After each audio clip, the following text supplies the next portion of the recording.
Salut, alors hier je t'ai donné les 3 ressorts de la confiance en soi, tu peux aller voir la vidéo si tu l'as manqué. Aujourd'hui on va revenir sur le deuxième ressort, à savoir la confiance en ses capacités. On va voir comment vivre, comment ressentir un saut de confiance en faisant une valse à 2 temps.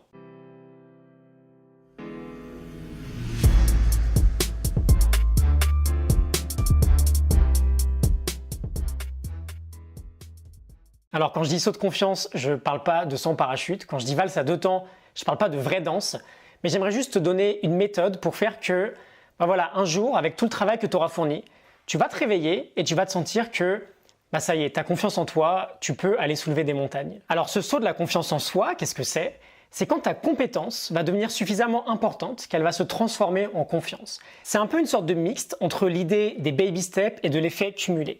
Par exemple, petit à petit dans ta vie, tu vas avoir confiance en tes capacités à mettre un pied devant l'autre, à faire tes lacets tout seul, à écrire en attaché, à faire du vélo, à voyager, à exprimer tes opinions, à prendre la parole en public. On a une sorte d'escalier, une sorte d'échelle qui va faire que un jour, tu vas te sentir vraiment en confiance, tu vas vraiment sentir que tu as confiance en toi. C'est vraiment quand la compétence va devenir la confiance.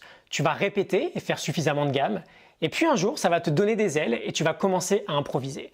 Tu vas pratiquer l'impro de plus en plus, et puis un jour, tu vas te mettre à improviser en public. Okay ? Ta compétence va devenir tellement naturelle, tellement ancrée, qu'elle va se transformer en confiance. Et si j'adore autant Charles Pépin, c'est parce qu'il mélange à merveille 2 passions que j'ai, le sport, et notamment le tennis, et la philosophie.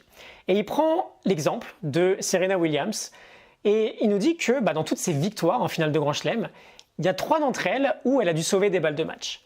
Et bon, tu t'entraînes jamais à sauver une balle de match en finale de Grand Chelem, mais elle a réussi à le faire sans trembler parce que sa confiance dans ses coups, sa confiance dans son tennis était si importante que cette confiance-là s'est transformée en confiance en elle. Alors c'est bien beau tout ça, mais tu vas me dire, bon concrètement ce saut-là il est bien joli, mais comment je fais pour l'expérimenter ? Et puis c'est quoi le rapport avec la valse à 2 temps que tu as abordée en tout début de la vidéo ? Cette valse à 2 temps, c'est une sorte de métaphore, d'analogie pour exprimer l'idée de la zone de confort. Alors il y a moyen que tu aies déjà entendu un peu partout qu'il faut que tu arrives à sortir de ta zone de confort, si tu veux avoir un peu plus de confiance en toi, si tu veux expérimenter des nouvelles choses, blablabla. C'est pas faux, mais c'est pas tout. Le trajet vers la sortie de sa zone de confort, c'est jamais un aller simple. Pour faire ce saut de la confiance en soi, il faut aller régulièrement se ressourcer dans la maîtrise, donc dans sa zone de confort, pour oser faire un saut vers l'immaîtrise, un saut en dehors de sa zone de confort. On se rassure à l'intérieur, puis on en ressort. Imagine que ta zone de confort, c'est un cercle, tu te mets bien au chaud à l'intérieur, tu prends ton élan, puis tu en sors. T'expérimentes, t'explores un peu ce qui se passe en dehors, puis tu reviens, puis tu ressors. Tu danses en fait entre l'intérieur de ta zone et l'extérieur de ta zone de confort. Et ça, quand on y pense, on le fait depuis notre enfance.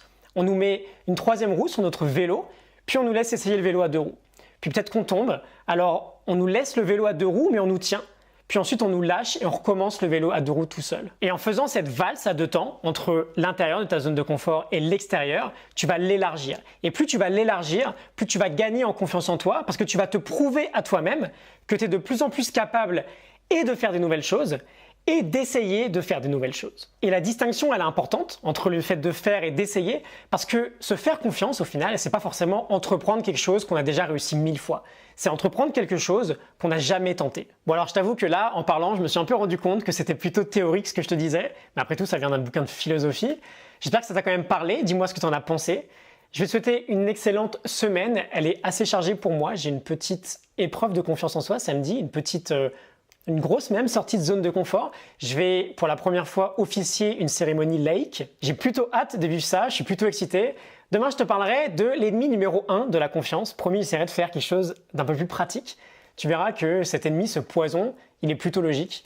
Je te retrouve demain pour une nouvelle vidéo. Je te dis à demain. Salut.